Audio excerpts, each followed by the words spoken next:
हर कोई बोलता है तुम पढ़ लो, फ्यूचर बन जाएगा, पर कभी किसी ने ये पूछा है क्या तुम ठीक हो? नहीं, कोई नहीं पूछता। कोई किसी से ये नहीं पूछता कि तुम ठीक हो, क्या तुम्हारी मेंटल स्टेबिलिटी ठीक है या नहीं। बच्चे से सिर्फ पीयर प्रेशर के पीछे बच्चे से कहा जाता है पढ़ते रहो, मार्क्स आने चाहिए, सक्सेस होने चाहिए, नहीं तो तुम्हें अच्छे कॉलेज नहीं मिलेगा, नहीं तो तुम्हारा सक्सेस फ्यूचर कुछ रह ही नहीं जाएगा। बट क्या यही सच्चाई है?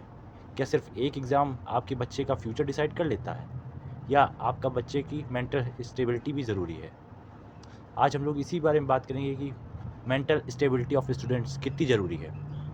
क्या लाइफ में सिर्फ और सिर्फ एग्ज़ाम्स और नंबर्स मायने रखते हैं, या स्किल्स पे डेवलपमेंट में काम करना चाहिए बच्चे को? आजकल के बच्चे सिर्फ और सिर्फ एग्ज़ाम्स प्रेशर्स से ही नहीं, बाकी चीज़ों से भी लड़ रहे हैं।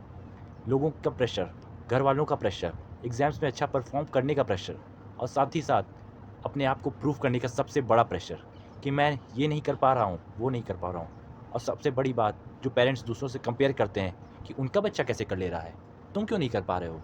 पर आपने कभी ये पूछा है कि हमारा बच्चा क्यों नहीं कर पा रहा है? किस लिए नहीं कर पा रहा है? उसको क्या दिक्कत आ रही है? पर हर पेरेंट्स ये चाहता है कि मेरा बच्चा भी बड़ा बन जाए, पर कभी उनसे उसकी प्रॉब्लम की बात नहीं करता है कोई। आप अपने बच्चों को बैठाइए, उनसे भी बात कीजिए कि बेटा तुमको क्या दिक्कत आ रही है, ये पूछिए।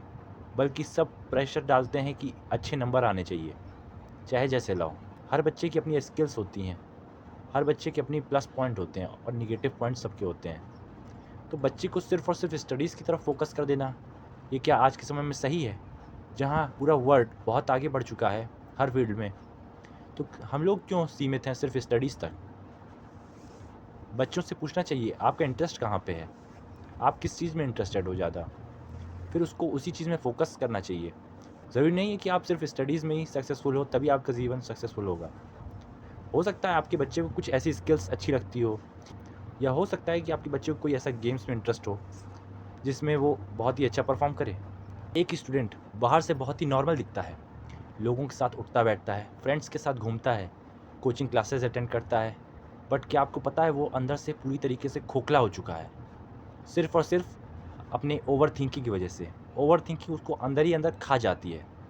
वो दिन भर ये सोचता रह जाता है कि मेरा आने वाला एग्ज़ाम्स कैसा जाएगा? मैं उसमें परफ़ॉर्म कर भी पाऊँगा या नहीं? क्या मैं अपने घरवालों की उम्मीदों में खरा उतरूँगा या नहीं? या इसमें मेरे घरवालों का रिएक्शन क्या होगा, जब मैं अच्छा परफ़ॉर्म नहीं कर पाऊँगा? सिर्फ़ और सिर्फ़ ओवरथिंकिंग की वजह से जो बच्चा कंप्लीटली प्रिपेयर भी होता है, वो अच्छे से परफ़ॉर्म ही नहीं कर पाता है। क्योंकि उसके ऊपर से इतना प्रेशर डाला जाता है कि तुमको करना है, एनी हाउ। सो ये सब चीज़ें तो गलत है ना।